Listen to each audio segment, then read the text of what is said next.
Not a very good day, actually. It's a very sad day. I mean, many of you are so stupid. You're saying, oh, let the Palestinians die. Oh, they got what they deserve. Wait, you'll hear this later. You'll hear all of the mock, fake, pseudo, crypto, fascist conservatives saying the Palestinians got what they deserve. To me, death is death. And to me, opening the embassy at this time, while in one way it's a great day, it's an historic day, and Trump kept his word, what did you expect to happen? What did you expect the Palestinians to do? Did you expect them to dance the hora with the Israelis? We knew that there would be violence. We knew that Hamas would provoke the violence. We knew that innocent people would die. It's not a very good day for the world. And so I'll ask you, was it wise to move the United States Embassy to Jerusalem at this time? Will this increase or decrease the chance for peace? That's one topic that I do want to talk about. And please don't expect a knee-jerk response from me, because you're not going to get it. What you're going to get is a real response, a response of a man who understands life and death. No, it's not a really great day to celebrate. I know you're going to hear this from the tin horns. The tin horns in the conservative media, the fakers, the slumlords. The fakers are going to scream, great day for the world, let the Palestinians all die. That's not the right answer. Something is wrong. And for the White House to say Hamas is responsible for the deaths Israel has a right to defend, well, by the same token, why don't we just start shooting Mexicans on the American border, if that's the official White House policy? Just put machine guns and tanks and gunships on the Mexican border and start killing people. That'd be the same thing. You don't want that to happen, do you? So something is not right with the picture. And if you think it's going to be over tomorrow, you're wrong. So it's not a good day, no. No, not a good day. It's easy to be a knee-jerker and say, oh, great. Hey, great day, great day. Let them all die. Let them all die. These are human beings you're talking about. You say, well, kill or be killed and this and that. On the one hand, it was an historic thing for Trump to move the embassy, but can I ask you why he had to do it? Why? Why did it have to be done? Tell me why it's so important to move the embassy to Jerusalem. Well, what's the big deal here? Why couldn't you leave well enough alone? There was sort of a peace going on, like a background of a little noise, but it was peaceful. I was in the White House 3 weeks ago, and the president, I told you something. I didn't tell you much of what was said. We left it on a general level between me and my audience. But at one point during the 30 minutes that I had the honor of spending with President Trump, he said to me, we're opening the embassy on the 14th of May. Should I be there? He asked me that. Do you know what my answer was? Let me think about it. I don't call him 10 o'clock at night with a tweet. I went past grade school. I don't consult a nail gun for my answers. I don't talk to wallboard and smash bricks for my answers. I thought about it. I said, let me get back to you on it. And then a few minutes later, I said, no, I don't think it's a good idea for you to be there, Mr. President. I said, it's controversial enough for you to have decided to move the U.S. Embassy to Jerusalem, but you don't have to be in the center of the controversy. Those are my exact words, and I can say that to you now because it's already a de facto a situation. That's what I said to him. I think he didn't want to be there anyway. I think he made his decision before I said that. But I will tell you point blank, I understand that all conversations in the White House are recorded for history, and perhaps that will be in the congressional record. I don't really know whether conversations are recorded, but there's no point in me making this up for you. I have nothing to gain. That's one topic. Will this increase or decrease the chance for peace in the Middle East between Jews and Arabs? I have another topic on a lighter note.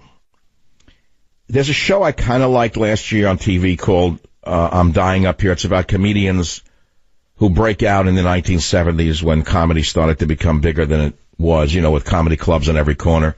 Of course, there is no comedy today. Comedy has devolved into vulgarity, and then vulgarity descended into mayhem. Since there's no humor in the minds of most of these people who call themselves comedians, all they do is talk as filthily as they possibly can.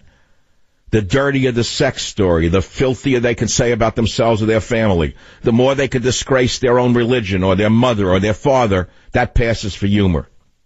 In other words, shock is not comedy. Shock is stupidity. But that's what passes for comedy today. Season 2 stinks. I watched it once or twice. I can't watch it anymore. But it led me to ask a question. What does a comedian make today? What does an actor make today? I heard the average actor today in Hollywood, you know how little they make? All we hear about is that Johnny Depp made $30 million a day, or this one made $50 million a minute. But what does the average actor in New York in the theater make? What does the average actor in Hollywood really make? And what is your life like?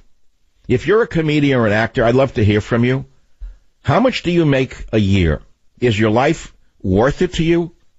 Is it worth suffering the way you do, making so little money, struggling and kissing the behinds of everyone in the world to get somewhere, to get a booking or this and that? Is it worth the humiliation to lead that life? I'm asking the question because it's an interesting social commentary question, you know. And now a personal story. I was in a supermarket. I was in a department store yesterday. I laid low all weekend. I had the dental surgery Friday, and it was much more severe than I thought it would be. It was not just drilling into a bone implant and putting in a stem for an implant. He had to resect the gum. I am talking to you as I have stitches in my mouth. I feel as though I was in a car wreck or in a fight, and someone, you know, punched me in the lower teeth, because that's basically where I'm at. So for 2 days, I did virtually nothing. And I've been waiting to get on the radio. I could have taken off a week. A normal person wouldn't be on the air for 2 weeks. A normal human being would just take 2 weeks off to recover.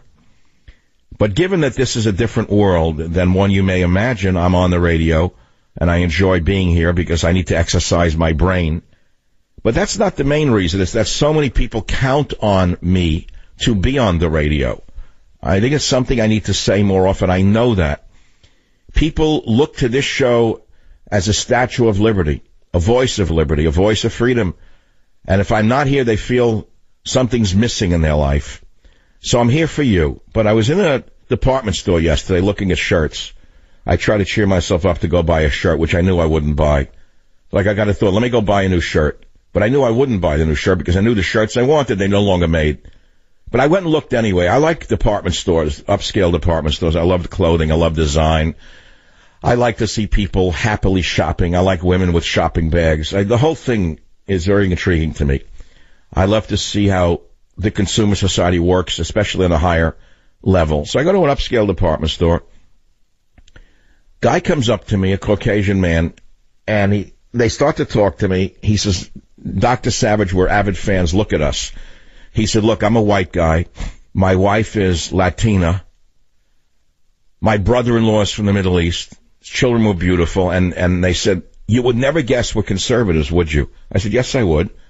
I said, you're not as outnumbered as you may think here in the Bay Area. The Bay Area is not a super left-wing area. The newspaper, the one stinking rotten fish wrapper, controlled by the Democrat corrupt machine, makes you think everyone's a left-wing fanatic, and they're not. It's a very small minority of people who control the media here. You're probably more of a majority than you may imagine. And as I left, I said, they asked, where's Teddy and this and that. I said, just remember, the biggest minority in the Bay Area, the number one minority, is the political conservative. We are the highest minority in this area. It has nothing to do with race. And it got me to think about what is a conservative, that this lovely family would say to me that they're a conservative in this demented area of San Francisco, where Pelosi would have you believe the values of the Bay Area are men dressed up naked in the street beating each other with belts at a gay parade, or that license and libertinism is the norm, that abortion is the way, that spitting on the flag is the norm, that teaching children to be a transgender in the first grade is great, that watching pornography around the clock is a healthful attitude. But it's not true. Anything goes is not the national cultural mantra. We all know that many things are extremely harmful to children and to human beings. Not everything should be legal, no. And not everything is wholesome, no. And not everything is equal, no. So I wanted to talk today about what is a conservative. Because I know what a conservative is to me. My definition is rock solid. It'll outlive most people who have written about it. The word conservative to me means borders, language, and culture. And yes, culture includes the U.S. Constitution and the Bill of Rights. And no, I didn't write the Constitution.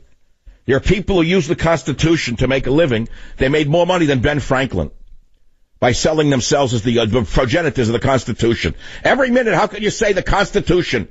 Would you write the thing? I'm sick of hearing this already. These guys are not Thomas Jefferson. They made more money than all the founding fathers put together by peddling the Constitution. I'm sick of it all. The fake conservatives are getting me sick. The crypto conservatives, the slumlords posing as great Americans. How much crap can we take from this? So I ask you, what is a conservative? I know what it is. Borders, language, and culture. It's never been said better. It never will be said better. And I'm not William F. Buckley Jr., because I've outdone William F. Buckley Jr. Borders, language, and culture define a nation. And it encompasses everything that you might say a conservative is. So those are some of the topics that I am talking about. Do I have to reiterate all of them? I have to do the whole mantra all over again? Cultural war. The cultural war. Cultural issues are very important, yet we never hear about them. When have you heard a conservative talk about cultural values on the radio? Let's be very specific. Tell me when. When? When have you last heard a conservative talk about cultural values? Never. Never. When has anyone on Fox News talked about such values? Tell me when they've talked about family values. When have they ever talked about abortion, pornography, promiscuity, moral relativism? When has Fox News ever walked into these waters? Never. Never. Instead, it's all become Trump, Trump, Trump, Trump, Trump. Now, there's nothing wrong with supporting Trump, because I'm proud to say I supported Trump long before most of the frauds did. All those who stabbed him in the back for a year straight are now licking his boots. All those who were anything but Trump for a year straight are now licking his boots. Donald Trump knows who was with him from the beginning. He never forgets loyalty. And he also knows who the phonies are. Let me tell you that right now. He knows who was with him from the beginning. But I'm not going to sit here and talk about Donald Trump day and night. I don't think that you want to hear it, nor do I want to talk about it. So these are some of the ideas that I have. One is the Jerusalem issue. Will this increase or decrease the chance for peace? My department store meeting with a family led me to ask, what is a conservative? I've asked you if you're an actor or a comedian who listens to this show, and I know many of you do, how much do you actually make a year? Is your life what you thought it would be as an actor or as a comedian? We never talk about this. We never talk about actors or comedians in that light. All we hear about are those at the top. But what about those in the middle or those in the bottom who are still functioning in the worlds of the thespian and don't make much money? What's their life like? I'd like to know more about it. Well, I'm running short of time. This is the Savage Nation. Back in a minute. Join the Savage Nation. Call now, 855-400-SAVAGE, 855-400-7282. Savage. So we're talking about a lot of different subjects. You know, what is a real conservative? What does it really mean? You know, I don't like people who wrap themselves in the flag or wrap themselves in the Constitution or wrap themselves in the Bill of Rights and say everyone else can go to hell and they're not the real McCoy. What does that really mean? What does it actually mean? Or I'm a liberal, they say, or I'm a progressive. What does it actually mean to say that? Do they really know what it means? Can you define yourself in such a way? Isn't a human being more than a sum of its parts? And you want to just be a piece of something called a this or a that? People say, I'm a proud conservative. What does it actually mean? They make as much money as they can peddling some ideas that aren't their own. They hoodwink the average guy out there whose life's being taken away from them and make them think that they represent him when they're just like a con man. What does it really mean? And then moving the embassy to Jerusalem. On the one hand, great. I'm glad it's a fulfillment of biblical prophecy. I'm glad that Trump did it. Hallelujah. Great. Let's all break out the Manischewitz. And now what? Now what? Now you got to live with the consequences. Now you got to live with it. So, what, you want to see more of them mowed down by machine guns? That'll make you a real conservative, a real nationalist? So I'm not so sure it's such a great day in human history when you think about it, because I'm asking about the timing, you see, more than anything else. Let's say biblically Jerusalem was the capital of Israel. Why do we have to do it now? How is this going to bring more peace to the world rather than more war to the world? And then I've asked you if you're an actor or a comedian, how much do you make a year? I got so much that I want to do. You know, I get started, then I got to go to a break, then I got to come back. Sometimes I just want to speak and then be spoken to. I don't really want to break. But unfortunately, the nature of this business is not stand-up comedy, where you get up for 30 minutes and spiel, and then go and shoot up drugs in the green room because you know that you're a pile of garbage that your mother hates. It's different. It's different. So, let's take a quick one on the comedian thing. Mike on WABC. Go ahead. Are you an actor? I actually worked in film and television for years, and I worked in New York City. And I was actually a crew member, but I knew many, probably 1,000 SAG members. And there was a stat that came out, it was probably 2010 or a little before, that the average SAG member, including Tom Cruises of the world, made about $2,000 a year. Unbelievable. So the average actor makes $2,000 a year? Yeah, the average SAG member. SAG includes more than actors, though. It includes crew, doesn't it? It doesn't include crew. Doesn't? Imagine that. That's all they make. They're like ventriloquists in a bad Woody Allen movie. Welcome back to the Savage Nation. So then there's another little controversy here. The pastor who delivered the blessing at the Jerusalem embassy opening is clearly a religious bigot. I agree with Mitt Romney on this 100%. Why would Trump or whoever put this together pick Robert Jeffress, who says you can't be saved by being a Jew, and Mormonism is a heresy from the pit of hell? Why would you pick a religious bigot to give the prayer that opens the United States Embassy in Jerusalem? I had this argument right on these airwaves many years ago with the great Jerry Falwell. We didn't curse each other, we didn't yell at each other, but he said the same exact thing as an evangelical, that only evangelicals can go to heaven. And I argued with him, so that means, let's say, 1 billion... there's 7 billion people on the earth now, roughly. And so, therefore, 1 billion Buddhists can't be saved. They're all bad. They're all going to you-know-where. All of the native peoples around the planet don't believe in a deity or a monotheistic God. They're all going to you-know-where. They're all going to go to you-know-where. All the Jews are going to go there. All the Muslims, everyone but those who throw money into his church are going to be saved, not going to be saved. What kind of nonsense is this? Why would Trump... I don't think Trump picked this guy, by the way. Trump's not a hands-on guy with regard to these picks. Somebody made a huge error by picking this guy, Robert Jeffress, who says you can't be saved by being a Jew, and Mormonism is a heresy from the pit of hell. He said the same thing about Islam. Why couldn't he have picked, for example, Franklin Graham, someone more mainstream and more inclusive, to give the invocation today? I don't understand this. So we can argue about this from today until Kingdom Come. We're not going to get anywhere. I had this argument with Jerry Falwell. I included a transcript of it in a smaller version in God, Faith, and Reason. Falwell made the same exact statement that only those who believe in Jesus Christ can be saved. I said, you telling me all the Jews can't be saved? All the Buddhists can't be saved? All the Hindus can't be saved? Yes, he said. I said, that's ridiculous. That's absurd. How can you make a statement like that? Well, this is what happens. Religious fanaticism, no matter where it comes from, is to be avoided at all costs, especially in the world that we live in today. I had this argument before. I don't really want to have an argument again. I'd rather have a political discussion. Was it wise to move the U.S. Embassy to Jerusalem at this time? Will this increase or decrease the chance for peace? You know my position on it. John on WABC, line 6. Go ahead, please. Hi, Dr. Savage. I was really shocked today to hear you talk like a liberal, because Would you shut your mouth? Just shut up for 1 minute. Don't sit there and make me a communist because I don't believe that everything Trump does is a work of God. What are you, an Orthodox Jew? It doesn't really... No, let me ask you something. You opened your big mouth and you called me a liberal. Are you an Orthodox Jew? No, I'm not. Don't you lie to me. Don't you lie to me. What are you? I'm a regular Jew, but I'm not Orthodox. Oh, you're a regular Jew, but anyone who doesn't believe that killing Palestinians is a good thing is now a communist or a liberal. Trump represents the truth.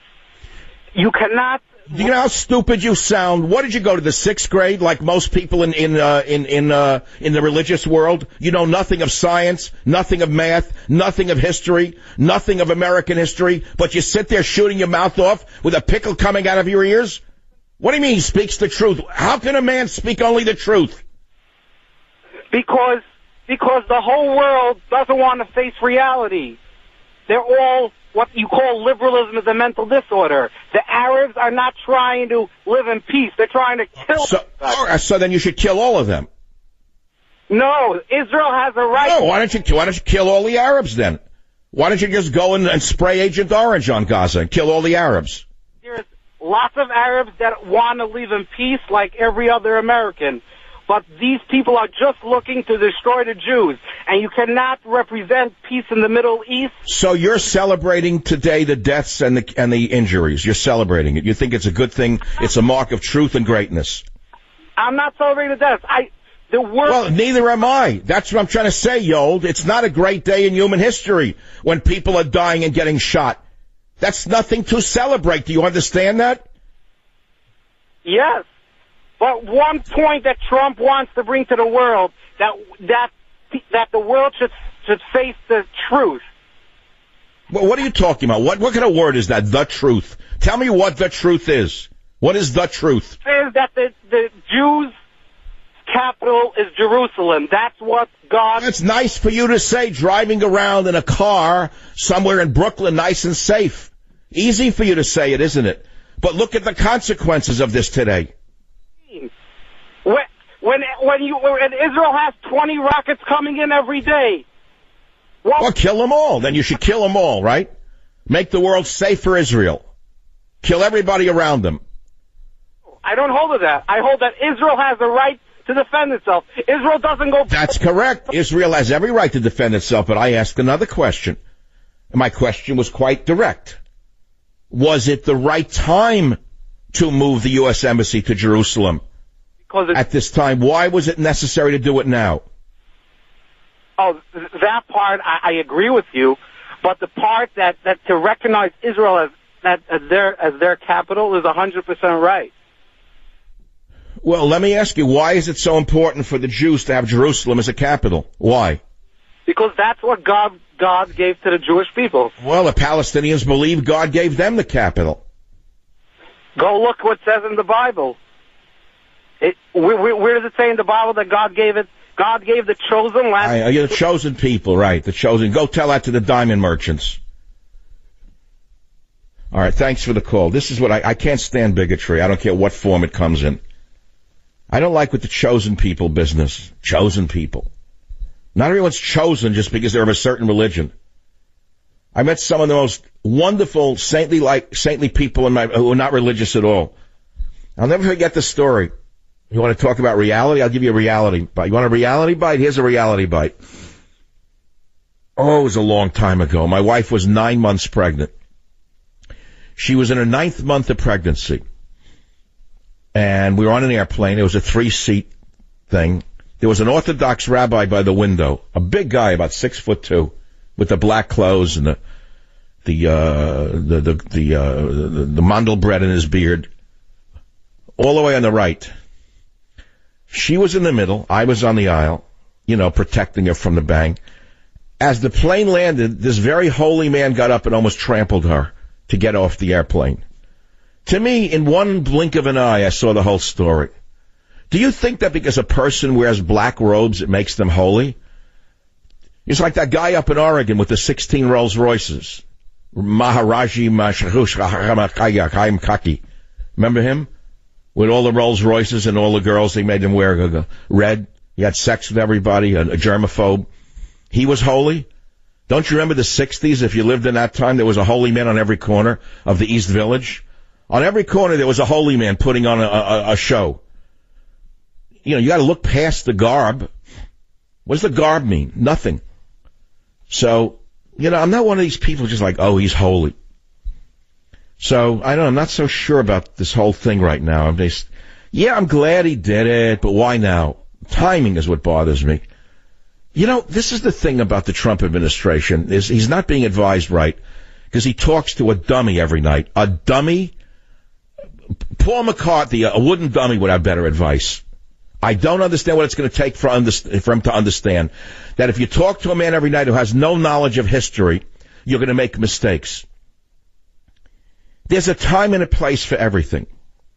It's easy to sit there like a one-string Johnny and say, you move the embassy, hallelujah. But why now? Every time Trump has a victory, every time Trump moves up in the polls, something is done that goes the other way, takes him the other way. Someone tells him to do something, he shoots himself in the foot. In other words, his advisors may be misadvising him with their jingoism. 24/7 jingoism doesn't work. 24/7 jingoism doesn't work. There is a time and a place for jingoism, but it isn't 24/7. It's not tweeting every night the same thing over and over again, like you're a retarded 7-year-old. Listen to me very carefully. He's being misadvised. And I'm saying to you what I said to others in the halls of Congress. I'll say it again. He's got to be very circumspect as to whose advice he follows. Some people will do anything for ratings. One of them almost destroyed his son. We haven't even seen the ramifications of that one yet. And I tried to warn Don Jr. not to go on that show again. I saw what happened when Don Jr. was suckered into going on that show. That guy, if his mother was in 4th stage of cancer, would have her on and show her death agonies to move it up a ratings point.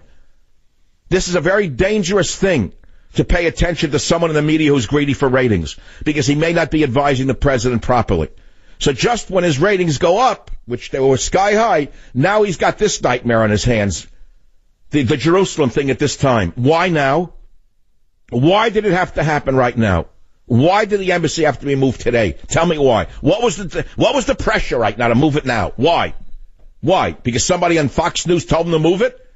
Because it'd be good for ratings to see people dead? You know what their ratings will be tonight as they celebrate the deaths of Palestinians? If it bleeds, it leads. That's all I care about is ratings. I would rather be right. I'd rather be true. I don't care what my ratings are. I'm sorry, the timing was all wrong. Maybe I'm the only one who thinks it. Rachel on WABC, line 6. What do you think? Was it the right time to move the embassy? No. I don't think, first of all, I'm an Orthodox Jew from Brooklyn, New York, and I don't think that any time would have been the right time. I knew this was just going to lead to a lot of bloodshed. Right now, there's a lot of Palestinians dying, but eventually, I hate to say that this is going to lead to a lot more bloodshed, I feel, and there's enough already. You know, sometimes you have to do things for the sake of peace. It wouldn't have killed them to stay in Tel Aviv. What's the big deal? That's what I want to know. So even as a religious Jew, you're not sitting here celebrating the death of Palestinians like all the jingoists calling the show. Absolutely not. I mean, they knew they were willing to be martyrs and willing to die for this cause, but this does not do anybody any good, and it's going to lead to a lot more bloodshed. But why? You know what I want to know? Why now? Why in May of 2018 did he have to move the embassy? Why today? His ratings were going up, one victory after another. Now we're going to see this now? Who pushed him into this? Right. It's a bad time, and I don't know if Rachel, can I ask you, what sect of Orthodox Judaism do you follow? Are you a Satmar Hasid or a Lubavitch? No, I consider myself ultra-Orthodox, but I'm open-minded. I guess more in the middle between modern and ultra-Orthodox. But I know a lot of people will disagree with me, but I just, I knew this was going to cause a lot of bloodshed. It could be... See, now, you and I actually like cousins on this. To me, it's about bloodshed. Why provoke bloodshed is my point. Now, if you want to be a stupid moron and say, oh, they got what they deserved, let them all die, you'll hear that. No, you're going to hear that. It's God's will. They all died. They're provoked by Hamas. Meanwhile, people are dying. 1,000 injured. That's a huge number.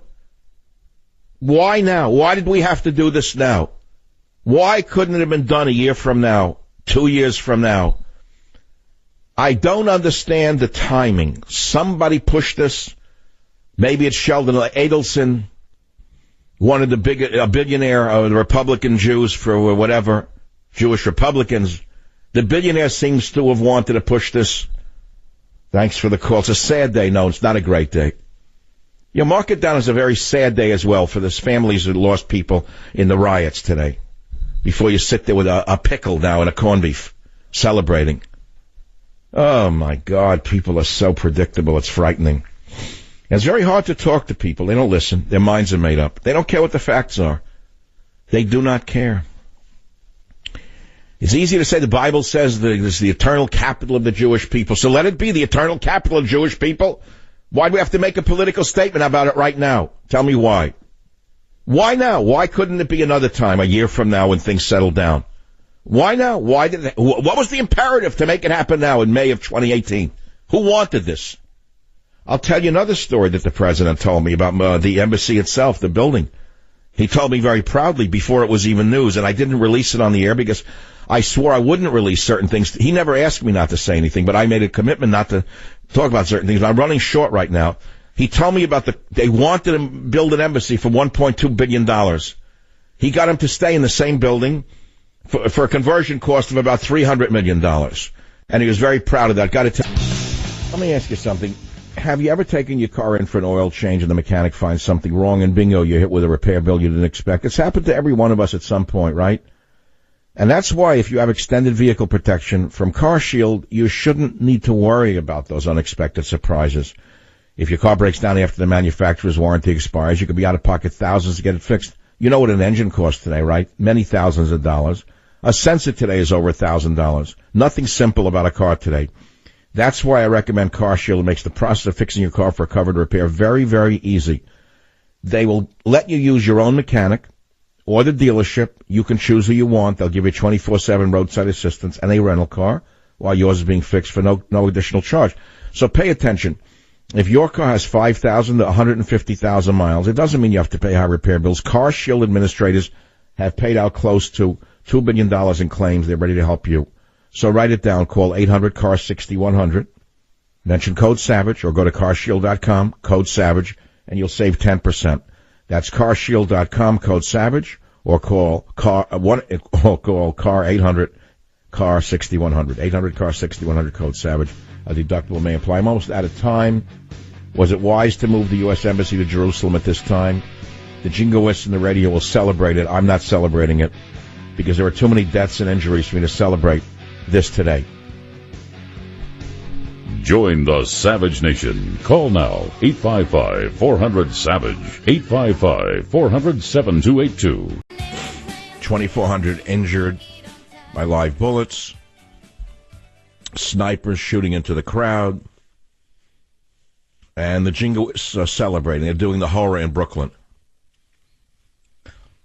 And as I say, you know, on one hand, wonderful. I'm glad that the eternal capital of Israel is now in Jerusalem. Hooray. Hip, hip, hooray. On the other hand, there's dead people and injured people. Now, it's predictable that the fake conservatives are going to scream that it's a wonderful thing. God bless America. God bless Israel. But on the other hand, there's human beings who were dead that didn't have to be dead, because I'm asking another question. Let's assume that it's a historical fact that Jerusalem is the eternal capital of Israel. Let's assume that's a fact. Some will dispute it, but let's say it's not really a disputable fact. Was it really necessary to provoke the Palestinians at this time? The jingoists who don't fight, who sit on their fat behinds in front of microphones, will say it was a wonderful thing, just a great thing. And they'll lead you to believe it was a wonderful thing. But I'm asking you, why now? Why now? What was the imperative to do it now? Can anyone explain it to me?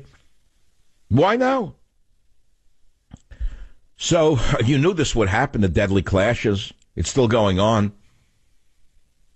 And I wonder who pushed Trump to do this. I don't get it. Live fire into a crowd? Do you think this is going to end tomorrow? I know many of you think it's a wonderful thing because there's Ivanka with a nice dress in front of the plaque, smiling away, everyone. Jared gave a wonderful speech. Everyone's happy in America. But the trouble has only just begun. We know Hamas is behind it, but they exist. Hamas exists, and there are about 3 million Palestinians who exist, and they're not going away just because you want them to go away. Now, on top of it all, you're going to see attacks around the world against Jews to go with it. That's to go with it. The symbolic opening. It's only a symbolic opening anyway when you think about it. I mean, what actually is it? It's a symbolic opening. What changed in the world? Tell me what changed in the world. Why was this necessary? And then to get this crackpot this preacher to give the invocation, I never saw anything like this. Who's advising him on this? Why would you use a crackpot who says that Jews will go to hell, Muslims will go to hell, Hindus will go to hell, Buddhists will go to hell, Indians will go to hell? Everyone will go to hell except fundamentalist Christians. Who would have someone like that give an invocation at a time like this? I'm sorry, this is all wrong. So far, this is a public relations disaster. Disaster. Irrespective of what the jingoists will tell you, this is a PR disaster. As a man who supports the president, who helped to a great extent, more so than anybody in the media, to get the president into the White House, I am questioning the timing and the necessity for such a move at this time. It's that simple. What was the necessity? Where was it? God came down and spoke to him in the White House, and you have to do it now? Who's pushing the president to do this? Who pushed him? Sheldon Adelson from Las Vegas needed the embassy? I don't get it. I don't know why it had to be done now. What are you proving by doing this now? Well, maybe you know, and then I have other questions as well on a more of, human level here. But I didn't do something else I wanted to play. There was a martial arts fight the other night between two great Brazilians. One was Victor Belfort, and he got knocked out with a kick, and he was been in the business a long time. So aside from watching the kick that knocked him down, he did something I've never seen done in the world of combat sports. He went in the middle of the ring, and he said there's a beginning and a middle and an end for everything, and he took his gloves off and put them in the ring and said he's retiring. I never saw anything as noble in the life of sport in my entire life. Can we hear clip one, please? First of all, congratulations for Machida team. He surprised me pretty well, and I want to thank you, my team, TriStar. I want to thank my family. I'm okay. The fans. It's been a long ride, and I think, life is about beginning, middle, and end, and I think I come to the end. So, congratulations to Machida, and I'm leaving my glove here. So I want to thank you, all my family. I'm okay. Lyoto had a great night, the Machida team. I want to thank the TriStar. I miss my family, and I think everything in life has something that has beginning, middle, and end, and I think it's time for me to think and take care of my family and my endeavors. Say my love to my wife and my kids, everybody from Belfort Fitness Lifestyle. And this is one of the most noble goodbyes in the history of sports. I have never seen it. I never heard of it. I know it doesn't fit in with anything of what we're talking about. I wish we had athletes of this caliber here in America. I don't see anything like this. Everything has a beginning, a middle, and an end, and he takes his gloves off, this great fighter, and puts his gloves in the ring and retires. I have never seen anything like this. His name is Victor Belfort. It's worth looking at the tape. I linked it up on michaelsavage.com. On the top, I have God Bless Mama Savage and blessings to all the mothers of the Savage Nation. That was for Mother's Day. Savage at the president's desk with Avenatti in the spotlight, his own questionable past emerges. Take a look at that doll, the stripper's mouthpiece. There's another great piece on the website. Hero Mom Saves the Day, Killing Gunman Outside School. I love this video. It's in Brazil, and a group of middle-class mothers and children are in front of a school at the end of a day, and a gunman comes up with a gun to try to hold them up. Out of the blue, one of the mothers pulls a gun out of her purse. She's an off-duty cop and blasts him. And you should see how shocked he looks as the first bullet went down. He was stunned that he could get shot. He was holding up women and children. She gave him a shot, and then 3 more to make sure that he got a booster shot. She wanted to make sure the virus of his brain was dead. 3 more into the body. Died in the hospital. Hero mom saves the day, killing gunman outside school. Very beautiful. That's the positive news. Indonesia's sick new suicide bomb threat parents with their children, Muslim fanatics. Indonesia's a very large Muslim country, as you know, with a large Chinese population. And then there's a fanaticism among some of the Muslims, most of whom came back from Syria with their minds poisoned. Bringing more of them here. That's just what we need here. Like the stabbing in France the other day, another one. Another refugee, this one from Chechnya. You idiot liberals. Open borders, yeah. Anyway, these are some of the topics, if you can't want to talk about these things. I also asked you if you're an actor or a comedian. How much do you make a year? Because I'm very interested in it. Mike on WABC, what's your call about? Go ahead, please. Yes, hi, Dr. Savage. I am a New York City-based comedian and writer, and I recently also just became a chaplain as a result of, being very disenfranchised with the whole performing and being able to make a living. It appears in the comedy world now you don't get rewarded for originality or having a unique voice, and I became very disenfranchised, so I look for other means of making a... How much does an average comedian that you know make a year in plain English? It varies tremendously, but in a comedy club on a weeknight in New York City, a performer makes $25 a show. 100% serious. $100 if they're a host, and on a weekend they'll make $75. Yeah, and I think some of them are... And the gangsters who own the club make a little bit more than that, I assume? The gangsters who own the club and sell the booze? We could only hope, but even $25 a spot, I feel a lot of the performers are still getting overpaid, so... Oh, now I can see why you're a good comedian. All right, so they don't get paid very much. What does an average actor make in L.A.? What do you think they make? I'm in L.A. once in a while. I'm going to be there, I think, Sunday for about a week. I have a home down there. I don't go there often enough. I like L.A. There's a certain vibe in the streets that I like. The restaurants full of phonies. The poseurs are worse than San Francisco's North Beach. Whereas in North Beach, they all pretend that they're communists and they're all great geniuses while collecting crazy checks. In Beverly Hills, the restaurants are a little different. Everyone pretends they're a famous writer, producer, agent. They got a deal pending, a deal working, a deal's about. Everyone screams in restaurants about the deals they have. There's no deals. As you well know, anyone who really has a deal never talks about it in public. Never. As someone who knows deals, I never talk about my deals in public. You have a private meeting somewhere where no one can even listen in your house or somewhere in a quiet place and no one knows you. But the guy's boasting about the deal, he's a phony. But that's one of the reasons I love L.A. is to go down there and listen to the phonies. It's a pleasure. And so, what's real and what's fake? I'll let you decide. So let's take the calls. Chase on KLIF. Chase, line 1. What's on your mind? I was going to say that I feel sorry for those protesters.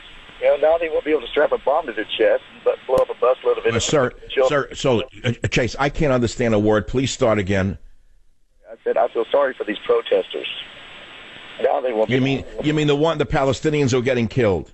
Yeah. Because I don't want to. Now they won't be able to strap a bomb to their chest. Blow up a busload of innocent women and children. Well, so what? What's the answer then? To kill all the Palestinians? Well, their own people don't want anything to do with them. Jordan doesn't take them in. Egypt has a wall taller than Israel's. Chase, listen, we've all been around long enough to have heard every possible argument on the subject. I remember 30 years ago I was told that they're not really Palestinians and all the Jews are really Palestinians and that Judea and Samaria are part of Israel and they're really Jordan, nobody wants them. So what's the answer then? Tell me the answer. They've got to assimilate somewhere else. Where in Brooklyn, L.A.? They have Israel. Bring all 3 million of them to L.A. Maybe they could assimilate into L.A. No. See, that's why they don't assimilate into Israel. Same exact argument. But what is the answer? See, today is not a day to celebrate when there are so many deaths. That's what I'm trying to say. That's all. You have heard this outrage over. No, yeah, I am outraged over all the deaths. A sharpshooter shooting into a crowd is nothing to be celebrated. You could write that one down, and you could put it down as the 11th commandment of Michael Savage. I'll read you all the other 10 commandments. Number 11 is don't shoot with sniper rifles into a crowd. That's number 11.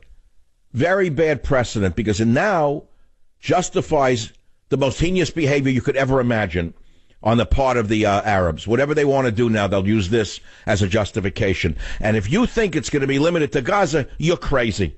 You're going to see it in Brooklyn, San Francisco, Los Angeles. You'll see it in Brussels. Now you're going to see horror that you've never believed, and they're going to do it in the justification that they have the right to do it. This is what I'm trying to say to you. Violence begets more violence. Violence never begets peace. Never. I'll be back. Join the Savage Nation. Call now, 855-400-SAVAGE, 855-400-7282. All right, so that's one topic, the embassy move. I mean, it is the biggest topic of the day. You'd be a fool not to know that. And you'll get the jingoists saying, hallelujah, it was the greatest thing on earth, time we did it, let them all die, kick them in the sea. You're going to hear that. Or you'll say Hamas provoked. What did you expect Hamas to do? What did you think would happen? You thought that they would lay down? So you got dead.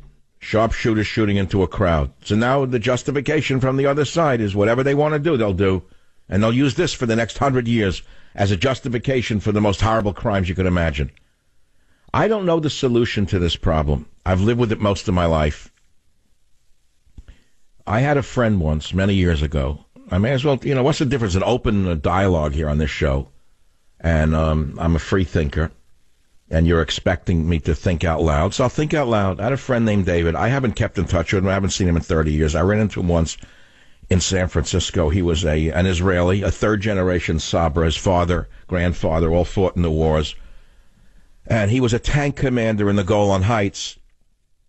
And he had come here 30 years ago. I think he's probably very famous and rich now in the tech world. I hope he is. A wonderful man. Here's a man who fought to the death against a Syrian tank commander. All the tanks have been blown up on both sides. Nobody was alive but him and the other tank commander. They both rushed out of their tanks. I mean, these guys were fought to fight to the death. And he said the other guy had a gun. He had only a flare gun. His gun was empty. And he killed him with a flare gun. He wasn't boasting about it. He said it just the way a warrior would. He killed him with a flare gun. So I said, well, what's the solution to this problem? Here is a Sabra, third generation, who said to me very sadly, he said, eventually Israel will disappear, will be swept away by the sands of Arabia, and no one will even know we're ever here. I was stunned at what he had said to me. I hope he's wrong, but that's what he said to me. How long can a war go on like this? Especially when the other side breeds in great numbers and teaches their children from the cradle to hate and kill. And the other side does not teach their children that. Who's going to win in the long run? That's what I'm worried about. So the answer is there was never a good time. Never a good time, but now I don't understand why now. What did Trump need this for? Let's talk about Trump himself. His ratings were up. Popularity at 49 to 51%. One victory after another. And now this in the middle of it. Why now? Couldn't it wait a year? Couldn't it wait 6 months, 9 months? Couldn't it wait till after the midterm elections? Who the heck advised them to do it in May of this year? Who was the idiot? Who was the moron who advised them to do a thing like this at this time? I want to know. Why now? Let's just talk about timing. Why now? Why was it so important now? Is there someone in the audience who knows mysticism? Who knows the history of God, something I don't know? That could tell me it's somewhere in the books, the holy books, that it said it had to happen on the 18th of May? In the year 2018? It had to happen now. Show me where it says that it had to happen now. I want to know. That's all. Join the Savage Nation. Call now, 855-400-SAVAGE, 855-400-7282. Savage. For many years, I've been warning the Savage Nation about a secret war on cash by big government and big tech to steal both your money and your privacy. Well, recent reports confirm that this war is expanding like wildfire, and time is running out to take action. Would you please not become the next victim in this battle? Please discover how to win the war to destroy your hard-earned savings. My good friends at Swiss America have detailed all the dirty little government secrets in their updated report. It's free. It's called The Secret War on Cash, Part 2. It's available now by calling 800-289-2646, 800-289-2646 for this important report, The Secret War on Cash. This documents real-life events such as banks refusing to cash checks, cash being confiscated from innocent citizens, and much, much more. Don't delay. Call now, 800-289-2646, and you will get your free copy of The Secret War on Cash, Part 2. Call 800-289-2646 now.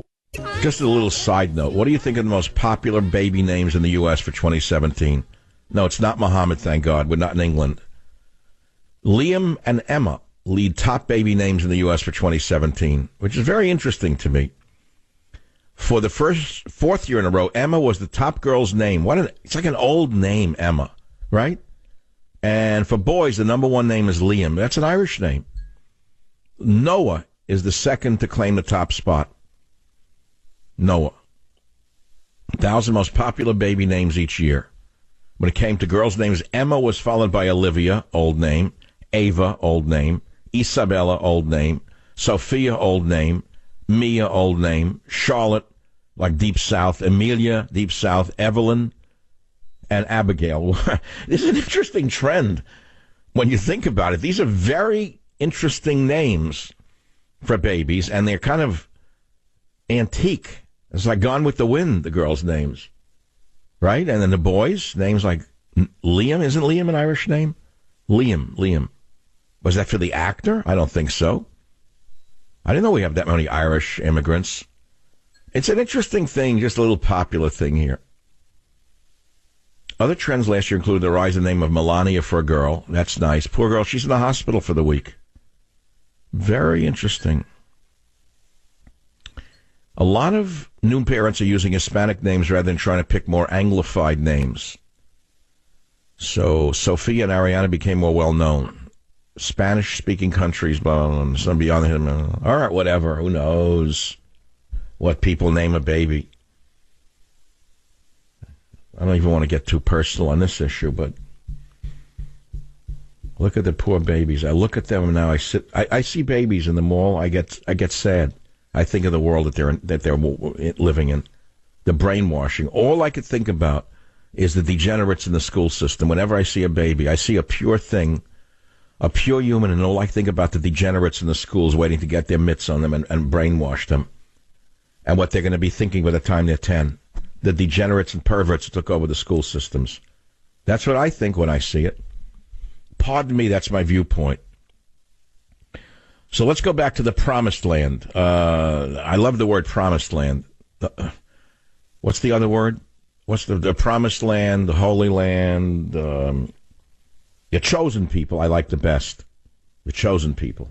Let me tell you about the chosen people I've met in my life. I wouldn't have chosen them for the... I tell you what I would have chosen them for, some of them. The chosen people. Okay, here we go, the chosen people now. Shooting with sharpshooters into a crowd. Is that part of the chosen people's gift to the world? There's a time the Jews brought wisdom to the world and peace to the world. What is this now? I know they had no choice. They massed on the border and they shot him. I don't know the solution. What can you do? What are you going to do with the Mexicans when they do that to us? Or the Hondurans? Obama brought them in by the trainload. He went and looked for them. They didn't even come here en masse. He brought them in en masse on a train. Most of them infected with Zika, which was still relating to. Oh, but he was a great man, that Obama. Great man. Great man. Not a scandal around him. Not a scandal swirled around his pant leg. Because they owned the media. So what are we going to do when 10,000 Central Americans mass on our border? Shoot them? Use the Israeli method? Set up sharpshooters? Maybe you could volunteer. Everyone in radio can take 2 days off. And you could go down with the Fox News contingent, and you'll be trained in sniper fire, put on a uniform. You know, they make them in different sizes, portly, short, long. Train you how to shoot into a crowd. Take a day off from the radio or television and go and shoot into the crowd. Make yourself a great American. Then maybe you can make some money off some land deals on the side. Because, you know, if you clean them out on the other side of the border, I think about the opportunities in low-rent housing over there. If you were to eliminate all the people massing on the border, just think you can go into one of the border towns and buy them cheap. Rent them, you clean them up a bit, put a flower bed in, and rent them out and make a nice pretty penny. Get HUD money, Section 8 money, then call yourself a great American doing great business. That's the way it is. I mean, that's capitalism, the way it's practiced today, where anything goes. All right, so look, I think I've covered this topic. What else do I want to talk about? I don't know. What else is there in the news that's worth talking about? Let's see. The United States, Netanyahu. I'm Netanyahu'd out, frankly. I had enough of him. Why are there no term limits in Israel? So like this guy, look, I mean, Netanyahu was a great man. I understand that. He has been president since I've been alive. The guy's been there longer than Ben-Gurion. Why is he still there? Why are there no term limits in Israel? Can't we have somebody new just for a change of scenery? I'm not going to play Netanyahu. Okay, you want me to play Netanyahu? I know he's a great man. They like him on Fox News a lot. Let's hear clip 11, Netanyahu. Dear friends, what a glorious day. Remember this moment. This is history. President Trump, by recognizing history, you have made history. Can't we tone it down, Benny? I mean, Benny, can't you tone it down a bit? Is there no way to do this quietly? Must everything be over the top? How many years has he been president of Israel? Why are there no term limits? I think, thank God we have term limits here. Obama would be president for 50 years. He'd be running the country in the year 3000 with bone marrow implants, transplants. So I'm glad we have term limits. Don't they have them in Israel? Nothing. The same over and over again. He could move on. Okay, whatever. Just observing. WFTW Radio in Florida, line 9. Leanne, line 9, what's on your mind? Yes, it's Leanne, and you were asking about why they moved the embassy today. According to history, 70 years ago to this date, they came back to their, quote, homeland. And the evangelicals believe that that is why they needed to do it, as a show of like a prophecy or something along that line. We just studied this last night at church. Well, do you think that the results are what the evangelicals wished for? I don't think so. No, I don't either. And I'm very upset that now it makes it look like, that we're just nutcases. And then you mentioned the gentleman that did the invocation or whatever. And yes, he is a very, very staunch evangelical. But aren't the evangelicals who are less exclusive than him? Exclusivist would be a better word. I had this discussion with Jerry Falwell on the issue of only Christians can go to heaven. I thought that that's absurd. Do you actually believe that? No, I do not. No, I do not. I mean, aren't there righteous Muslims and righteous Jews? And what about a Muslim fireman who rushes into a house and saves 30 Christian children? Wouldn't he go to heaven? That is what I believe. I believe there's... Yeah, me too. I don't think in a broad scale, only Christians can go to heaven. How's that even possible? It's not, because that wasn't even the way it was in the old biblical days. Leanne, you are probably a great threat to your congregation. Be careful what you say around your friends, because you're liable to wind up with none of them. I do have to be careful, because I do work. You're a free thinker. Leanne, be careful. Free thinkers are not allowed in religious circles. You know that. Hey, can I have God, faith, and reason? Oh, honey, you're getting one. You beat me to the punch. Thank you. I'm sorry. It's in the age of Me Too. I shouldn't have called you honey. I can't say darling. I can't say honey. I can't. But in the Southern, women don't mind if you say honey. I found that they still don't care. That's right. We don't. Well, honey, you're getting a copy of God, Faith, and Reason. I have a copy in my hand. I want to read this. No, I'm going to read the whole chapter, but it's about Reverend Jerry Falwell debates Michael Savage. All of you who have a copy of the book, and I'm so pleased to tell you, I only found out last week it sold 80,000 copies in all editions, which is a miracle. I had no television. It's a miracle that this little book, God, Faith, and Reason, has achieved that level of sales. Oh, I know that books sold millions. I understand that. We're not just talking about numbers, but this book I thought would never sell more than 20,000, if that. So in this book, I included a discussion about the crucifixion with Jerry Falwell, and we wrestled with one of the ideas, and we talked about Christ.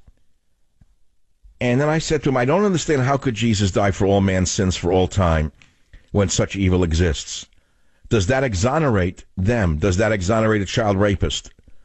And so then I wrote, throughout this book, I've been talking about personal responsibility over and over. We've seen examples of how it is each individual who must seek out God and do his work. Everyone must atone for his own sins. And I wrote, so it makes no sense to me that Jesus could have done anything to atone for the sins of a murderer who killed yesterday. And Reverend Falwell replied as follows. He said, because first of all, he is the Son of God, and God the Son, perfect man, perfect God. Theologians refer to him as the God-man, and because he is the God-man, he was able to take it upon himself. Only God could do that. In that efficacious way, the sins of everyone, from Adam to the last person that shall ever be born upon this earth, past, present, future. When he said it is finished on the cross, it meant just that. I paid the debt in full. I've satisfied my heavenly Father. My blood is shed. I've risen now from the dead, alive forevermore. And all who trust me shall have everything, everlasting life. The death of Christ, he said, is sufficient to save all men everywhere. It is sufficient to save only those who believe and receive him, close quote. That's Jerry Falwell. So on page 85 of a book you absolutely have to have. If you are a religious person, you must buy this book. Let me read you what I said, because there's not an American... I don't believe that there's a thinker who would dare even have Jerry Falwell on and criticize him in any way, or let us say debate him. I didn't criticize him, I debated him. Here's what I answered Mr. Falwell, Reverend Falwell, or I respect it enormously. And I said to him, for me that begged another obvious question, which is, can a non-Christian be saved? What if someone is not a murderer, is not a rapist, in fact lives an exemplary life but is not a Christian? What if Mother Teresa had lived a life identical to the one she lived, but had been a Buddhist? Would she be saved?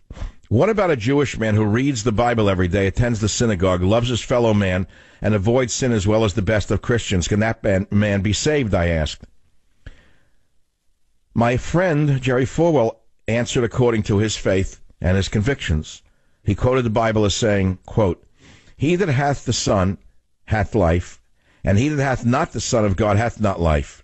But the wrath of God abides upon him. One must receive Christ. That's not anti-Semitic. It's not anti-Gentile. There are many Baptists who have not received Christ, he said. They may be church members and have been baptized, but have never personally received the atonement, Christ's death, burial, resurrection for our sins as Lord and Savior, he said. And then I write this. Of course, I cannot be completely satisfied with that answer. But people of goodwill can disagree on these matters. That was the real reason for the First Amendment. It wasn't to ban God from the public square. That's a liberal perversion of the First Amendment. First Amendment sought to protect every individual's right to believe and worship as he saw fit. The founders believed that because no one can know the answers to these ultimate questions, every individual has an inalienable right to decide for himself what the answers are. He cannot be forced to go against his beliefs by a national religion. That's what the First Amendment and the inalienable right of conscience it protects really means, I write. So, my friends, I really believe if you are a religious person or a person who wants to know the answers, seeks the answers, but is willing to explore the answers, I'm asking you to please share a copy of God, Faith, and Reason with someone who does not have that book. Join the Savage Nation. Call now, 855-400-SAVAGE, 855-400-7282. Savage. The Savage Nation is sponsored by Swiss America, the only company I trust with my financial future. Call 800-289-2646 or SwissAmerica.com. Ladies and gentlemen, look, you could have harsh treatments to look younger, but why on earth would you do that to yourself? Listen to Joanne from Connecticut. My husband looks 10 years younger using Genucel. He saw results the first day he used it. I've also had remarkable results. Can't be without it. Imagine the bags and puffiness under your eyes gone and watch those sagging, droopy eyelids disappear. That's years off your appearance. Genucel by Chamonix is an easy choice. Genucel contains natural ingredients for incredible results, safely and quickly. It's as simple as that. fact, with immediate effects, you'll see results like Joanne's in as little as 12 hours, or you get your money back, period. It's guaranteed. And during Chamonix's extended Mother's Day sale, this is the perfect time to try Chamonix's brand new Genucel Eyelid Lift for droopy, sagging eyelids. Order Genucel today and get the brand new Genucel Eyelid Lift absolutely free.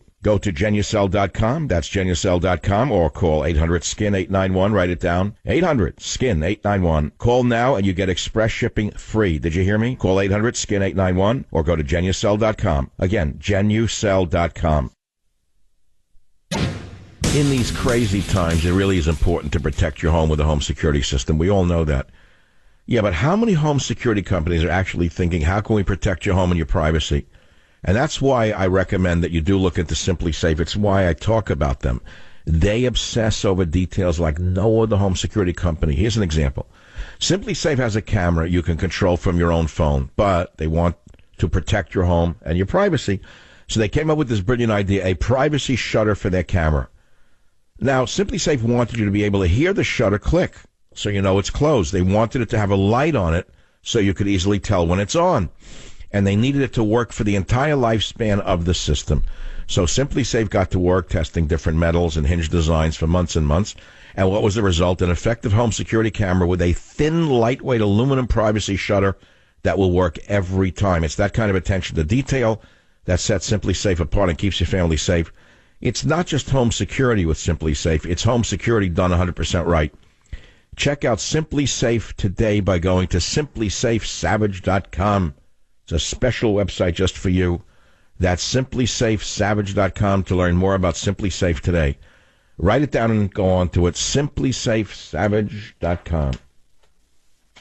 Well, here we are. White House on protested deaths. Israel has the right to defend itself. And 50 dead, hundreds and hundreds wounded. And Mr. Shah, White House Deputy Press Secretary Raj Shah, they're getting smart. In the White House, when you think about it, like a person of color, he's unassailable. They didn't know what to do with him. Raj Shah was up there. No matter what they said to him, he took it. They couldn't. Why did they rip apart poor Huckabee Sanders, a woman? Him they're afraid of. They're such robots. They're such sheep, the people in the press. So no matter what he said, they couldn't get near him because he's a third world looking guy. Raj Shah, I love it. They're getting smart finally. Don't put a white male up there as a pinata. So he gets up there and he says, the responsibility for these tragic deaths rests squarely with Hamas. Hamas is intentionally and cynically provoking the response. That's all. No one said anything to him. Now, if she had said it, they'd attack her dress, her hairstyle, everything you could imagine. Yeah, where'd they get Raj Shah from? It's like an outsider they brought in. I love it. I never met him like I was there. He wasn't even in the waiting room, nothing. Terrific Raj Shah. They can't touch him. He's like Teflon, the Teflon Don. No matter what he says, they didn't raise their big mouths in the press. Why? Because they're like sheeple. They figured they'd be called racist if they did. Join the Savage Nation. Call now, 855-400-SAVAGE, 855-400-7282. Savage. I'm a bit of a cynic when it comes to these things. To me, celebrating the death of your enemy is not something that I ascribe to. And it's not a great day to celebrate. It's a great day to think about things a little more deeply. What am I talking about? The moving of the embassy to Jerusalem. I know it's easy to be a hackneyed talk show host and say the greatest thing on earth and Trump fulfilled the promises. I get that. It's so easy to do. And get the yokels to go along with you, say, yeah, make America great again, and you're a great American and you're right, and anyone who disagrees is, let's see the litany that'll be ascribed to me on Twitter. I'm a socialist, I'm a communist, I'm a liberal, I work for George Soros, I'm a Russian agent. Why don't you just say I work for Hamas next? Because anytime you disagree with the morons on Twitter or Facebook, they now attack you mercilessly. There's no thinking. So as one of the last men in the world who knows how to think, because I am a Renaissance man who actually learned how to think creatively, I will tell you it's not a great day to celebrate. It's actually a very sad day that all these people died. And my question is not so much moving the embassy to Jerusalem, but why now? Why now? Why today? Was it wise to move the U.S. embassy to Jerusalem today? Because the bigger picture is, will this increase or decrease the chance for peace in the Middle East between Jews and Arabs? That's the bigger question, not whether you get a rating spike on your TV show tonight. Okay? Not whether you get a blip on your Nielsen's tonight. Because if you want to show people getting killed, your ratings are going to go up. If it bleeds, it leads. You know that. And I would talk about what is a conservative. I asked earlier how much actors and comedians actually make. I had 1 or 2 calls on that. And I've been thinking about these questions about God for as long as I've been a child. I don't have an answer, truthfully. Because as I say watch out for those who have an answer. That's all I can say to you. My best answer is watch out for those who do have an answer on this subject. They're the ones to be most feared. They're the ones to be most feared. I open the book, God, Faith, and Reason, with a simple line. I never saw God, nor do I pretend to have any special insights. What you will see in this book are snapshots of God, not a complete film. And when I read that to Vice President Pence in his office, he gave me a pen. He asked me to underline those 2 lines, which I was quite surprised. And he said, please initial those 2 lines, because he's a very religious man. And I think he wanted to save the book I gave him and maybe put it into the vice presidential archives as a day in vice presidential history that I, Michael Savage, the author, was there. So you got to understand, I hold a very special place in this society, in the world of radio, and also in the world of thought and literature. Despite what the detractors may say, I'm not an ordinary man. I'm an extraordinary person with extraordinary insights and extraordinary ability to express them. And I know it. And I'm not going to sit here like Mr. Humble and say I don't know it. So as I sit here, I say to you, it's not a day to celebrate. You don't celebrate deaths. If you do, then what does it say about you? That make you a chosen person to celebrate the death of your enemy? Let's say you're a fanatical Jewish Orthodox person you're celebrating today. Then you're violating your own religion. Because your own religion teaches you not to celebrate the death of your enemy. I don't know if you know that. But you have to be scholarly in your own religion to understand that you don't celebrate the death of your own enemy. How's that? I guess that's something very important to know. But I know what's going to come. I know by tonight already, by the time the night falls already on Fox News, it'll be hallelujah all night long. Hallelujah. Hallelujah. Do the Hatikva. All right, let's take the callers. No one agrees with me. Everybody disagrees with me. Now I'm an enemy of the people because I say it was not a good thing to do today. What if it was done after the midterm elections, for example? What if they had moved the embassy in November of this year instead of today? Why today? I know what the date signifies. But why couldn't we think about the midterm elections, which are very important to us in this country? Why couldn't the embassy have been moved in November? Why today? What was the imperative? To prove what to who? KSFO, Marge. Let's keep this to 30 seconds or less. Go ahead. Marge, go ahead. Your opinion counts. Dr. Michael? Hello? Oh, here we go. I swear I'm going to start breaking things. Dr. Michael? You're on the radio. Say something. I can't. Can you hear me? Take a walk. The next time I hear "Can you hear me?" I will quit the business. If I ever get a call like that again, I'm going to retire. One more call like that. Hello? Hello? Am I on? Am I on? A call screen is supposed to talk to these yoles and get them ready. Hello? Am I on? Can you hear me? Hello? Come in. Am I on a party line? Okay, let's take another call. One more and I'm through for the day. I'm throwing in the towel. One more call like that, I'm throwing the towel in. Are you ready? Here we go. David on line 5. Go ahead, please. Hi, Michael. Oh, thank God. Thank God. I mean, I know there's a God in heaven, that you can be heard and you answered. Even if we disagree, I thank God for your call. What's on your mind? Well, I actually, for a change, disagree with you. I usually agree with you on everything, but today I disagree. I think that moving the embassy to Jerusalem was an amazing thing, and I don't know why why the timing is a problem. When would be a better time? Why would November be better than today? Well, can I answer the question? I'd be happy to answer the question why November would be better than today. Because what happened today will be remembered right through the midterms. It will not be good for the Republicans, who will be seen as warmongers. Well, I actually thought that this would be very good for the president, that he keeps his promises, and it will be good. That's all very good, but at what cost? It's wonderful to keep your promise, but isn't there a certain subtlety to when you keep your promises? Shouldn't there be some kind of subtlety to when you keep your promise? I know that's 100%, but I don't think that, let's say, if he would have done it in November, I don't think there would have been less dead people on the Palestinian Yes, side. my friend, I understand you're calling me from Israel. In November, we have an election here, during which time it will be decided whether or not Trump's revolution is maintained or overturned. And so, therefore, November is very critical to us here in the United States, and I would say it would have been better if you were going to move the embassy at all to do it in December, maybe during Christmas week. Now, are you calling me from Israel, David? David, are you calling from... Yes? Where are you in Israel right now? Right, I'm in Israel. No, but where?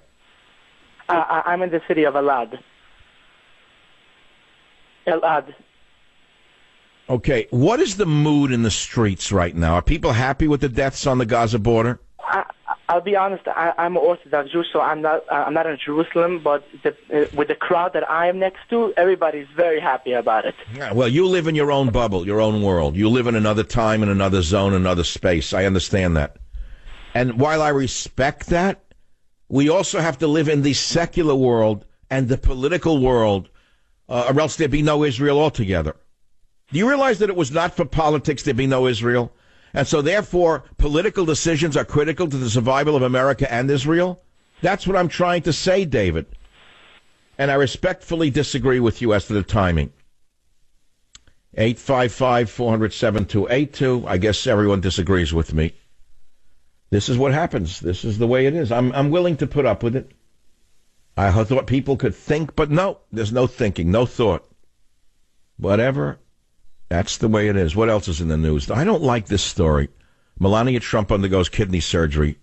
She's one of the most wonderful people on the planet. I don't know what happened. I can't. How do you figure these things out? How do I know? We're not talking about a kidney stone here, are we? Treat a benign kidney condition. Embolization procedure at Walter Reed. God knows what it is. You think we're ever going to know? She went into the hospital today. Well, this is something that we should all pray for her quick recovery. I mean, this is for real. She showed no signs. None whatsoever. Surgery comes just a week after Mrs. Trump announced her official platform to improve the well-being of children through her Be Best campaign. You can't figure this out. I don't know how are you going to know what it is? She's the most elegant first lady America's ever had. A great all-around ambassador. Everyone loves her, but the lowlifes in the media who are jealous of her, especially the ugly, stupid women in the media who couldn't hold a candle to the dog droppings on the bottom of her shoe. Woman speaks 4 languages. Wonderful, elegant person. I mean, I hope she gets better real fast. I don't know what the heck is wrong there. There's a pop-up now. What else is in the news? Nothing. Nothing else in the news.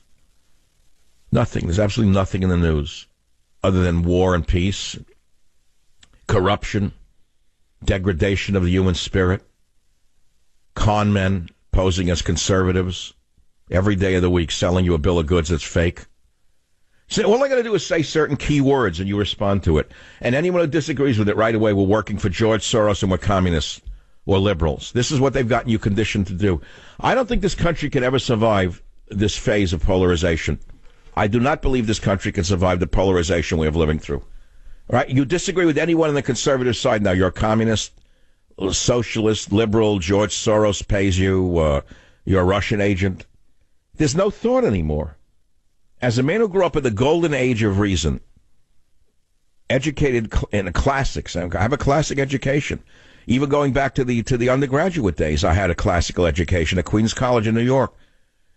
Our curriculum was based upon the 50 great books from the University of Chicago. Do you realize how sick the university has become? That there's one university that wants to remove, in the English department, all literature written by white males. Do you know how sick it is They let in people who never, ever would have qualified for college when I went into college. They couldn't even get into college. The most they could have been was probably someone who filled the vending machines. Now they became full professors of nothingology, and the first thing they want to do is tear the university down and rebuild it in their own image, and their own image is quite foul.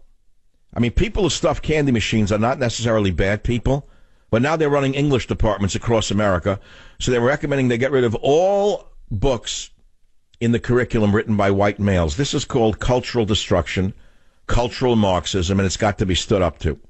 But that's a topic for another day. I'd really rather, when I come back, continue to talk about Israel. I think it's the only topic worth talking about today. And you can misinterpret me if you want. You can slam me on Twitter if you want. It doesn't really matter to me.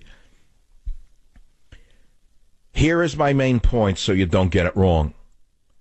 Even if you agree that the eternal capital of the Jewish people is Jerusalem, my question is why now? The timing was wrong. It was wrong for us in America politically, because this will continue to weigh on the Republicans come the midterm elections. That's my position. I shall return. Join the Savage Nation. Call now, 855-400-SAVAGE, 855-400-7282. Savage. The Savage Nation is sponsored by Swiss America, the only company I trust with my financial future. Call 800-289-2646 or SwissAmerica.com. Are you hiring, posting your position to job sites and waiting for the right people to see it? ZipRecruiter knew there was a smarter way, so they built a platform that finds the right job candidates just for you. ZipRecruiter learns what you're looking for, identifies people with the right experience, invites them to apply to your job. These invitations have revolutionized how you find your next hire. In fact, 80% of employers who post a job on ZipRecruiter get a quality candidate through the site in just one day. And ZipRecruiter doesn't stop there. They even spotlight the strongest applications you receive, so you never miss a great match. The right candidates are out there. ZipRecruiter is how you find them. Businesses of all sizes trust ZipRecruiter for their hiring needs. Now listen, right now my listeners can try ZipRecruiter for free. That's right, free. Just go to ZipRecruiter.com/savage. That's right, ZipRecruiter.com/savage. That's ZipRecruiter.com/savage, the smartest way to hire.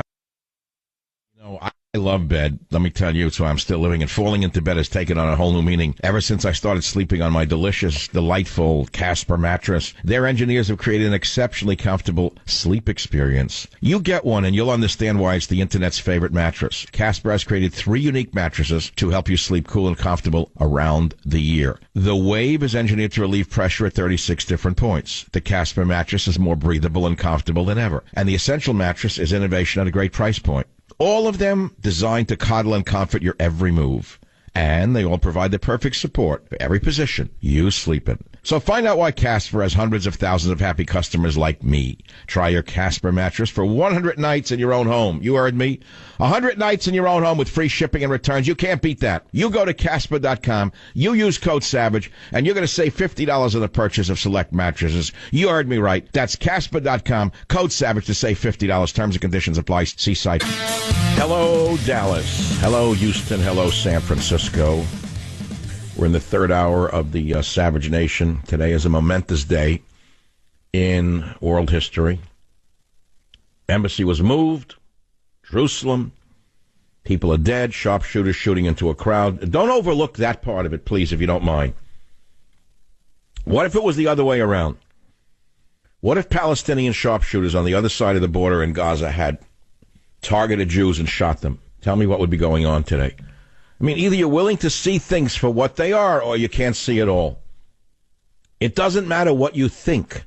What I know is a little different than what you think. In America, we have an election coming up in November called the midterm elections, during which time the future of America will be determined. And Trump was going up in the polls. This, to me, looks like a bad move at this time. So even if he fulfilled his promise to the Jewish people, I don't think it was very good for the Republicans in general and for the midterm elections specifically. Why now? Who pushed him into this? KBET Las Vegas, Nancy, line 4. Go ahead, please. What's on your mind?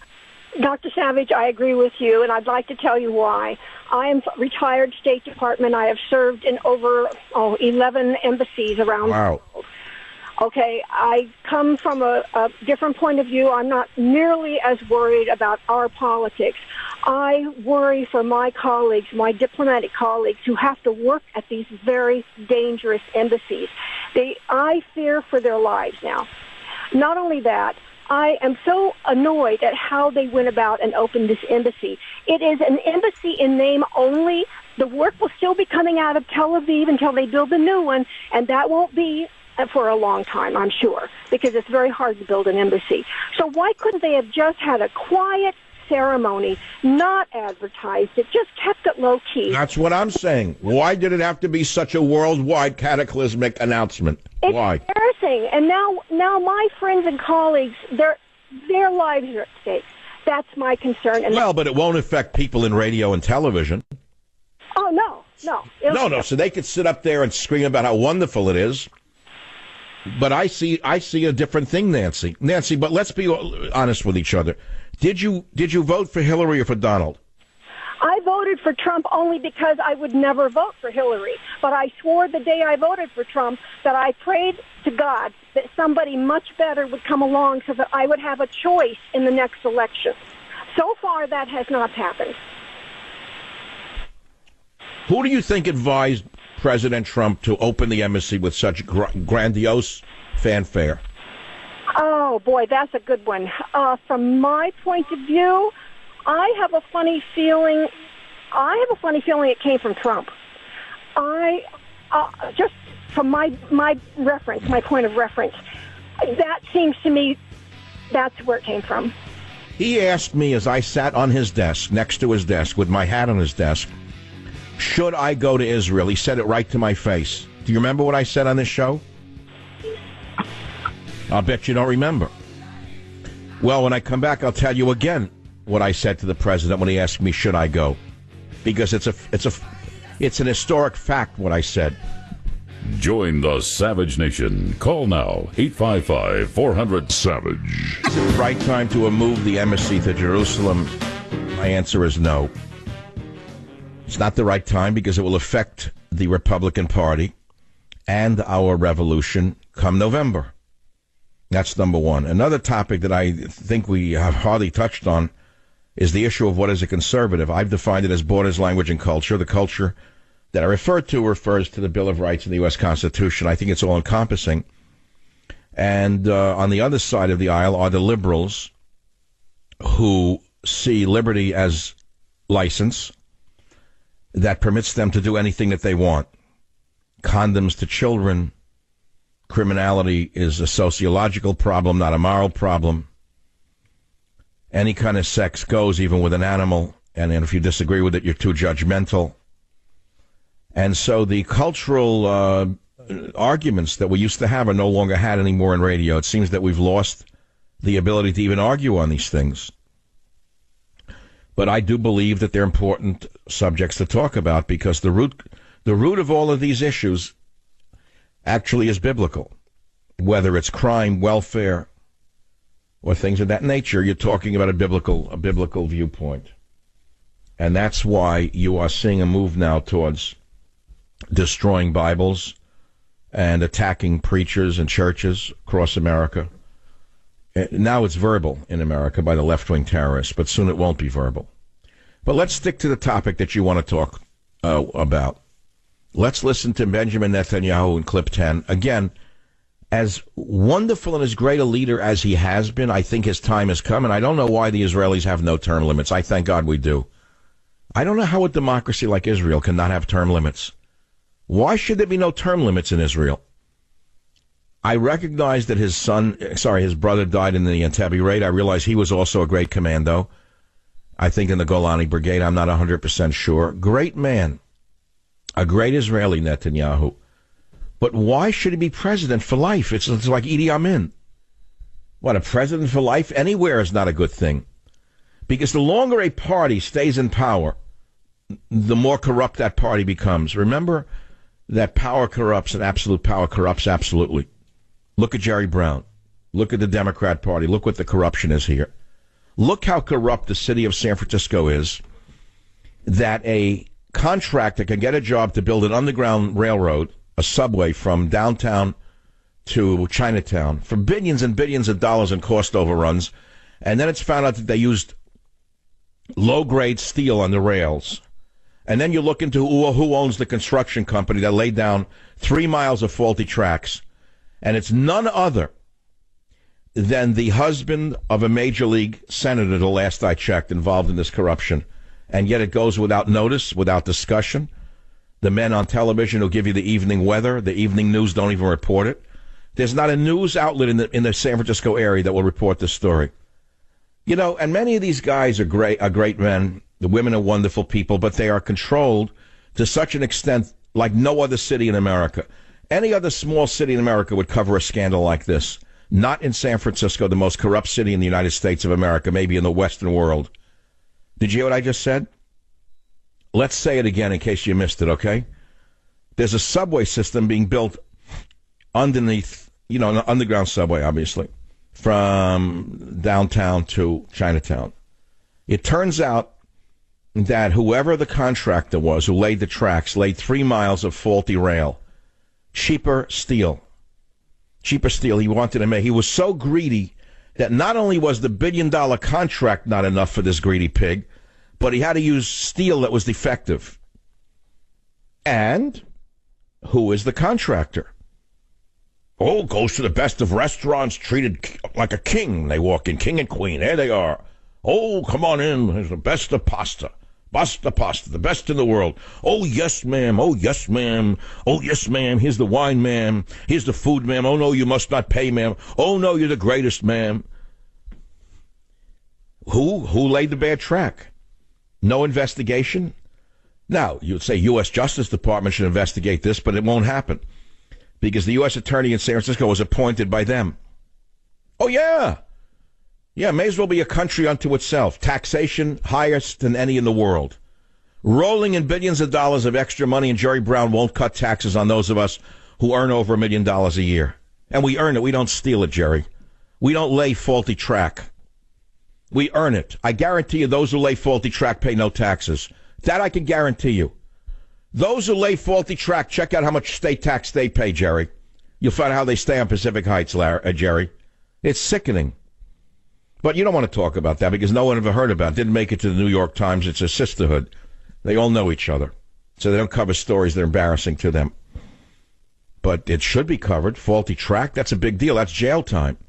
You lay faulty track in any other city, you go to jail. You lay track that was not contracted for, that was made of cheap steel, you go to jail. That's called bid rigging. That's like buying cheap housing and rigging the bid by having 3 straw people bid for, let's say, a condominium somewhere in Atlanta. Let's say a condominium complex comes up for sale for $25 million. So you get 3 straw bidders to come up with prices that no one's going to accept, and then you get the real bidder. And then you smear off the 3 fake bidders. That's called bid rigging. That's federal. That's a federal jail. That's a bid. Rig bidding is a federal crime. Rig bidding, no matter where it occurs, whether it's on a national level or a local level. If you rig bids, you go to jail. That's what happens. But we're talking mainly about Jerusalem. This is the hot button issue of the day. I understand that. And many of you disagree with me because you disagree with me. Hey, that's okay. I guess you can. It's easy to disagree with me. It would be so much easier to play the Hatikva and say, God bless America, God bless Israel. We stand with them forever, shoulder to shoulder, side by side. God bless.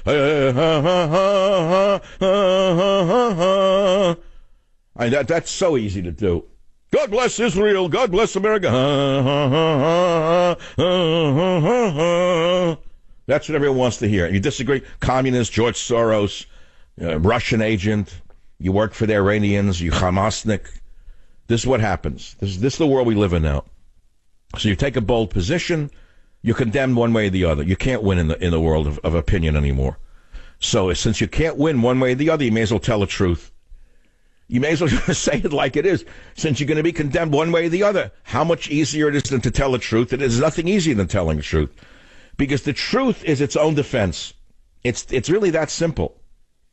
So I try to tell you that. That's the way I see it, one man's opinion. So here's my opinion in case you missed it again.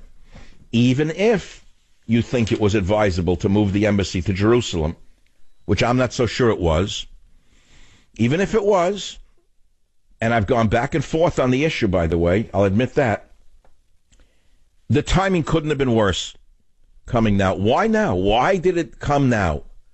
A man called and said because her pastor, a woman called, her pastor in an evangelical church said because it coincides with the birth of the state of Israel. All well and good for Israel, but I'm more concerned about my midterm elections than what goes on in Israel. I'm much more concerned with keeping control of Congress than I am with fulfilling the prophecy of the Bible right now. Let's fulfill the prophecy of the Bible in December. You could have moved the embassy quietly during the Christmas holiday, couldn't you? Could have made nothing out of it. You could have just cut a piece of halava in Jerusalem and said it was done. What did the whole world have to see this for? I don't quite understand who's advising. It wasn't me. Because if the president... All the president asked me when I was sitting at the desk is, should I go there? And I said, let me think about it. And within a few minutes, I said, no. I've thought about it. And I said, the move itself is controversial enough, Mr. Trump. And I said, you don't need to put yourself in the middle of the controversy. And am I glad I said it? I think he came to the same conclusion himself, by the way. It was just like a rhetorical question. But he asked me what I thought. And he didn't call me after 10 in a pair of pajamas. I was sitting in the office. And I had to think about it. I just didn't shoot my mouth off with a quick answer for ratings. I realized what was at stake here. And the more I think about what I said, the wiser I think it was. Could you imagine if the president had gone there, what would be going on right now? Can you imagine what a grotesque error that would have been? I wonder what others would have advised the president about today. I can guarantee you there's someone who would have said you should be there because they wanted to be on the plane. After all, you bring cameras with you. You know what kind of ratings you get? Are you kidding? You tell the president, what do you care about him or the country? You know what kind of ratings you get if you were there? Wow. Think about that one. You know, having a schnapps there at the Wailing Wall, you couldn't do better than that. Very good for ratings. That's all that matters.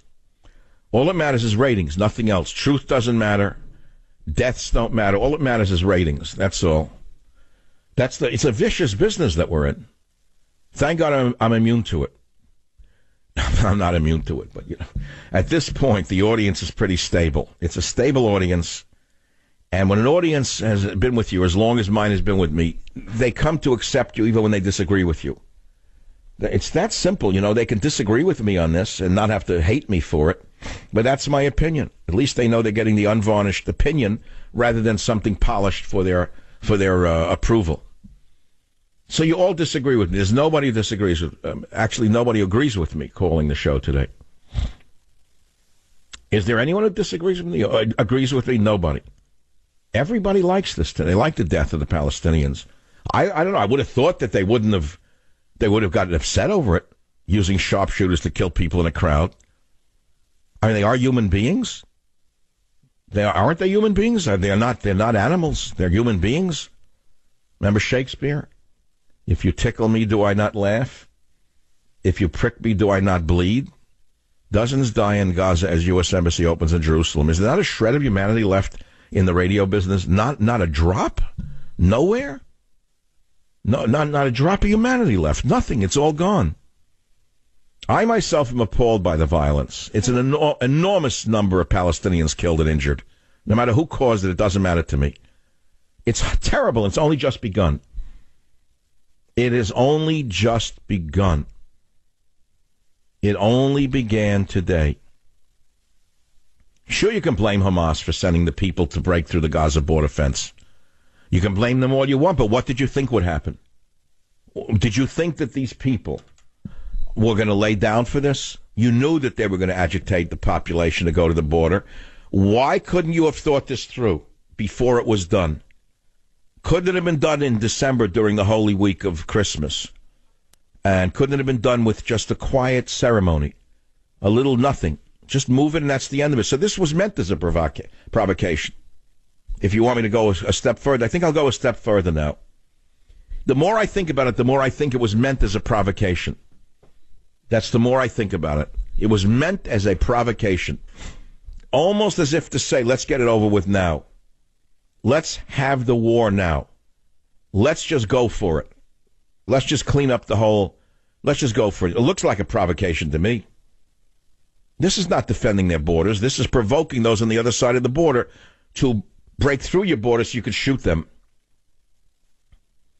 What if we had such a situation on our border with Mexico? What if thousands and 30,000 Mexicans came to the border and they were agitated to come across the border and our sharpshooters were shooting Mexicans at the border? Tell me what would go on in this world.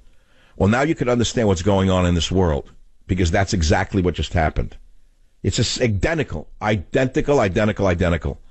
It's a human being on the other side of the site. Not a good day for humanity. It's that simple. But I'm going to hear the opposite. God bless America. God bless Israel. We stand shoulder and shoulder. May God be with you. May God be with you forever and ever. You have done the right thing. Fabulous. Let them all die. You're going to get that, Blondie, now, from now till tonight. The music. Everyone's going to be singing, celebrating, sitting in the comfort of their own studio. I'm not going to do it. I don't celebrate death. I celebrate life. Wow, time is a-marching. I'm sorry, I have to take a quick break. I shall return. Join the war on cash by big government and big tech to steal both your money and your privacy. Well, recent reports confirm that this war is expanding like wildfire, and time is running out to take action. Would you please not become the next victim in this battle? Please discover how to win the war to destroy your hard-earned savings. My good friends at Swiss America have detailed all the dirty little government secrets in their updated report. It's free. It's called The Secret War on Cash, Part 2. It's available now by calling 800-289-2646, 800-289-2646 for this important report, The Secret War on Cash. This documents real-life events such as banks refusing to cash checks, cash being confiscated from innocent citizens, and much, much more. Don't delay. Call now, 800-289-2646, and you will get your free copy of The Secret War on Cash, Part 2. Call 800-289-2646. Well, as time comes to an end here on the Savage Nation, the latest count is very sad. At least 55 Palestinians killed and over 1,200 wounded. I have no idea why the Israelis would not use rubber bullets. I have no idea why they used live rounds. I have no idea why the U.S. Embassy was open with such fanfare and on this date. Because even if you agree that Jerusalem should be the capital of the Jewish people of Israel, even if you agree to that, and not everyone does, why today? Why should it have occurred today? What was the imperative to do it on the 14th day of May in 2018? I think I recognize the date, but that has nothing to do with the politics. And if it was not for politics, there would be no Israel altogether. Everything in this world is political. And so this was a political misstep as far as I am concerned, because this will be remembered through the midterm elections. It will not be forgotten, number one. And it doesn't do us a favor. It weakens our position as people who are orderly and want peace and want order in the world and know what we're doing, number one. But number two, the opposition will use it against us. That's whether you like it or not. And number two, the violence in the world will increase as a result of this, not decrease. Because there are always bloodthirsty Muslims out there, as you well know. As we saw the other day in France, the other day with the knifer, ran around, stabbed someone in the neck, then 3 more people till he was shot dead like the dirty animal he was. Now, what do you think is going to happen now? Less of that or more of that? You think it's going to not come to our streets here in America because of this? You're mistaken. Listen, I have knowledge of what I am talking about. I don't need to rely upon the news to derive my insights. Common sense would dictate this was a misstep. The president was way up. This did not help him. I don't know what will happen tomorrow, but it won't be good. Thank you for listening. God bless America.